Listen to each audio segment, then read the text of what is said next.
सल्तनत काल और मुगल काल की प्रशासनिक व्यवस्था और विशेष रूप से मनसबदारी तथा जागीरदारी प्रथा भारतीय इतिहास के महत्वपूर्ण प्रशासनिक ढांचे हैं। सबसे पहले हम पढ़ेंगे सल्तनत काल की प्रशासनिक व्यवस्था, जो 1206 से 1526 ईस्वी तक थी। सल्तनत काल में शासन पूरी तरह से केंद्रीकृत और सैन्य शक्तियों पर आधारित था। सुल्तान ही राज्य का सर्वोपरि अधिकारी, सेनापति और मुख्य न्यायाधीश होता था। फिर केंद्रीय प्रशासन, सुल्तान की सहायता के लिए एक मंत्रिपरिषद होती थी, जिससे मजलिस ए खलवत कहा जाता था। इसके 4 विभाग थे। पहला था दीवान ए विराजत, जिसे वजीर कहते थे। यह प्रधानमंत्री और वित्त मंत्री होता था। इसका काम लगान और कर वसूलना था। फिर दीवान ए आरिजा मुमालिक, यह सैन्य विभाग का प्रमुख था, जो सैनिकों की भर्ती, रसद, घोड़ों की देखभाल करता था। फिर दीवान ए इंसा, यह शाही पत्र व्यवहार, सरकारी आदेशों को लिखना और भेजना आदि का काम देखता था। फिर दीवान ए रसालत, यह विदेश विभाग और धार्मिक मामलों की देखभाल करता था। फिर इक्ता प्रथा, सल्तनत काल की प्रांतीय व्यवस्था की सबसे बड़ी विशेषता इक्ता प्रथा थी, जिसे इल्तुतमिश ने व्यवस्थित रूप से शुरू किया था। इक्ता क्या था? साम्राज्य को विभिन्न भूभागों में बांटा गया था, जिन्हें इक्ता कहा जाता था। इक्ता के प्रमुख को इक्तादार कहते थे। इनका काम अपने क्षेत्र में टैक्स वसूलना, वहाँ कानून व्यवस्था बनाए रखना और सुल्तान की मदद के लिए सैनिक टुकड़ी रखना था। फिर खालिसा भूमि, वह भूमि जो सीधे सुल्तान के नियंत्रण में होती थी। इससे मिलने वाला जो राजस्व सीधे शाही खजाने में जाता था। अब मुगल काल की प्रशासनिक व्यवस्था देखते हैं, जो 1526 से 1707 ईस्वी तक थी। मुगल प्रशासन सल्तनत काल की तुलना में बहुत अधिक व्यवस्थित, केंद्रीकृत, वैज्ञानिक था। अकबर ने इस व्यवस्था को एक ठोस और स्थायी रूप दिया। इसका जो केंद्रीय प्रशासन था, दीवान ए आला, यह वित्त और राजस्व का सर्वोच्च अधिकारी होता था।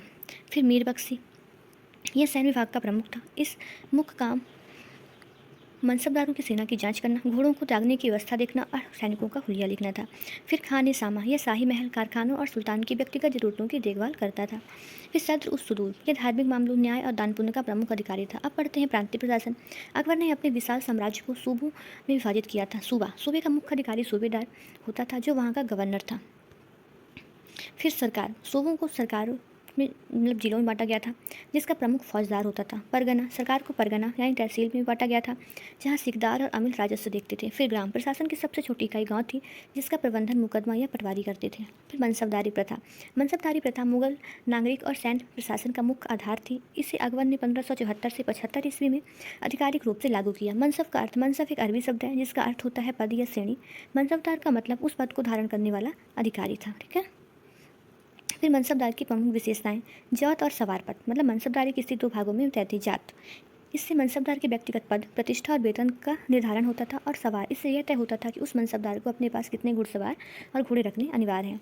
यह योग्यता पर आधारित था। यह वंशानुगत नहीं था। किसी मनसबदार की मृत्यु के बाद उसका पद समाप्त हो जाता था और उसकी संपत्ति जब्त कर ली जाती थी। फिर वेतन, मनसबदारों को वेतन या तो नकद दिया जाता था या फिर किसी क्षेत्र की लगान।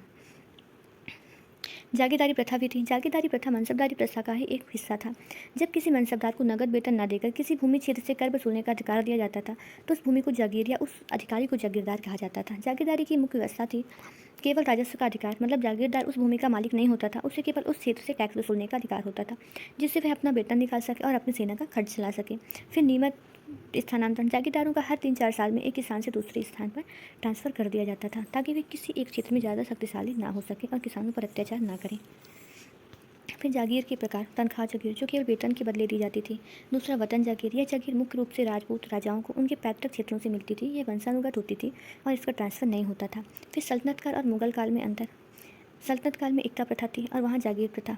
मुगल काल में, सल्तनत काल में जो प्रशासनिक अधिकार थे, इक्तादार के पास कर वसूलने के साथ साथ उस क्षेत्र में कानून व्यवस्था बनाए रखने की जिम्मेदारी होती थी। लेकिन जागीरदार का मुख्य काम केवल टैक्स वसूलना था। कानून व्यवस्था बनाए रखने के लिए अलग से फौजदार होते थे।